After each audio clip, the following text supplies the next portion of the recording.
he first of all forged a very effective alliance with Dwight Eisenhower.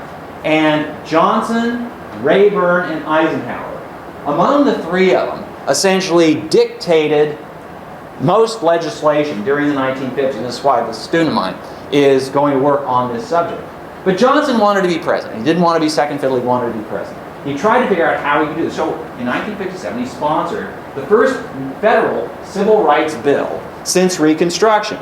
It was a bill that had almost no teeth and almost nobody paid attention to it, but it had Johnson's name on it and allowed Johnson to establish his bona fides as a supporter of civil rights and therefore not one of these bad old segregationists. But that wasn't quite enough.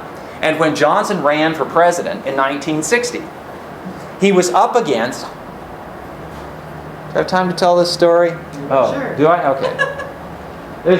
There's a story that's told of Lyndon Johnson in the 1960 campaign that sort of captures, well, it captures the time, mostly it captures Lyndon Johnson's ego. And the story goes something like this. There were three leading candidates for the Democratic nomination in 1960. One was Lyndon Johnson, senator from Texas. Another was John Kennedy, senator from Massachusetts. And the third was Stuart Symington, senator from Missouri. And as the story goes, the three of them were waiting off stage for one of the debates like those that we have seen 25 times or so this season. And while they're waiting, the crowd's coming in and they're just making small talk among themselves. They've known each other.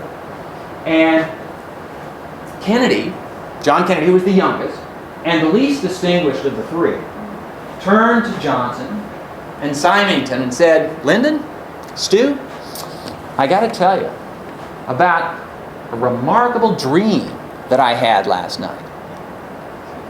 And in this dream,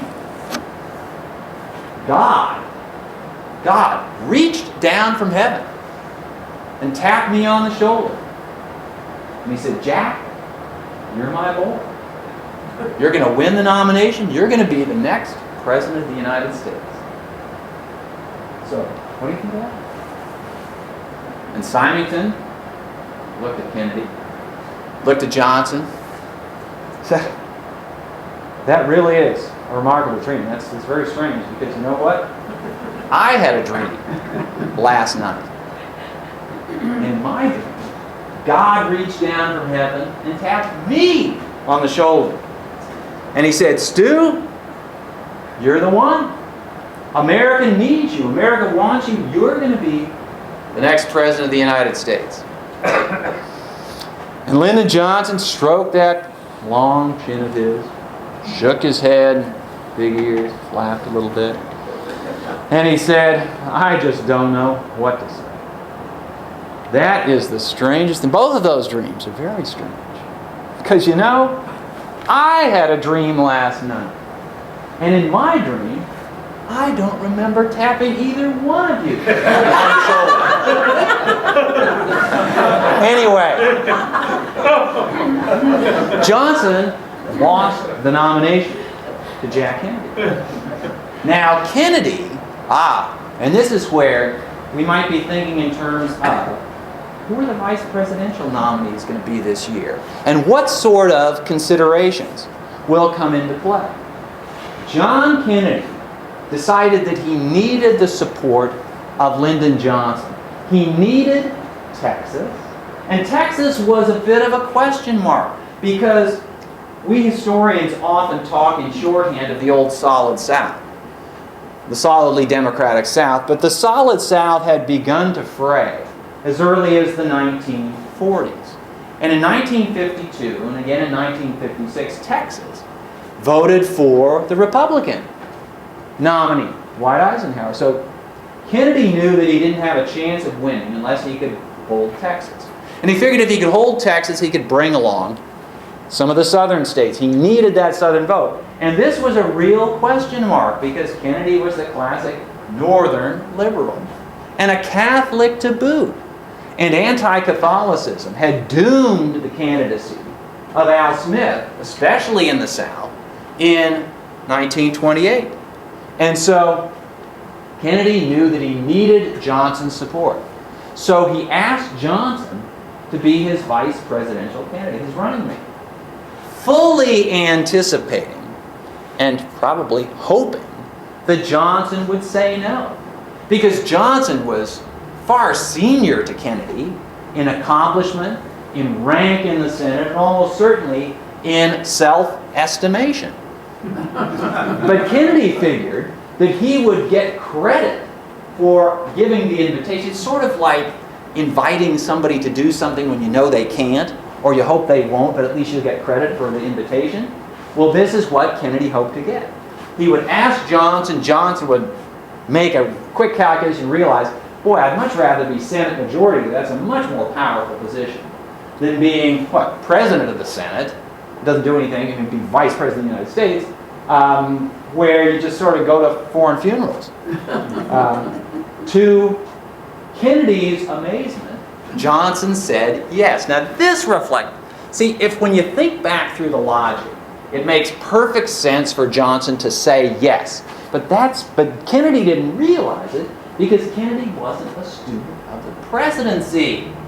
Because if you had known what Lyndon Johnson knew about the presidency and how Southerners had been effectively barred from the presidency for 100 years, and if now Kennedy did know this, if you knew how dearly Lyndon Johnson wanted to be president, you would have realized that the vice presidency was the perfect next step for Johnson.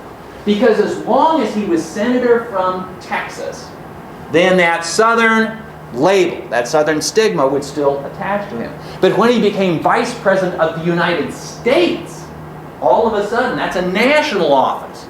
And he could kind of rub that Southernism off him the way Woodrow Wilson did by moving to New Jersey. So, it really made sense.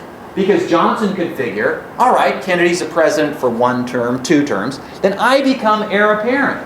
And I've had this experience that I can cite, but mostly I've risen in stature above my Southern roots. Now, of course, Kennedy didn't fill out his first term, and when Johnson became president upon Kennedy's assassination, all of a sudden, that embargo, oh wait, no, the embargo wasn't broken yet. Because, and this is why timing really is everything. The embargo on Southern presidents, the fact that it was caused by the Jim Crow system in the South, had put the South and the nation in what you could almost call the perfect catch-22 system. You know, the old catch-22 where you can't solve the problem until the problem is already solved. The United States couldn't elect a Southern president until the South abandoned its Jim Crow system.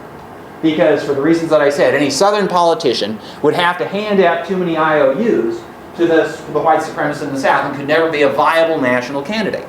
But the Jim Crow system in the South could never be dismantled until there was a Southern president. Now, in fact, we can see this in the case of Kennedy and Johnson. Kennedy belatedly introduced or sponsored legislation on civil rights. This was in the autumn of 1963. And the legislation went nowhere. Why? Because those Southerners in the Senate would not be lectured to on the subject of civil rights by some damn Yankee, by some Northern liberal. You know, they're not going to take lessons on how to run the affairs of the South from John Kennedy. Who the hell does John Kennedy think he is? He may be president of the United States, but that's not good enough for us. A Southern president, however, could persuade those Southerners to get with the program and get into the 20th century. It's sort of like Richard Nixon having to be the one to go to China. You will listen to advice probably by somebody who's on the inside. You won't take advice from somebody on the outside. It's very much how it works in families. Now, families can say honest, frank, even nasty things about one another. If somebody from the outside starts to criticize the family, then the family closes ranks.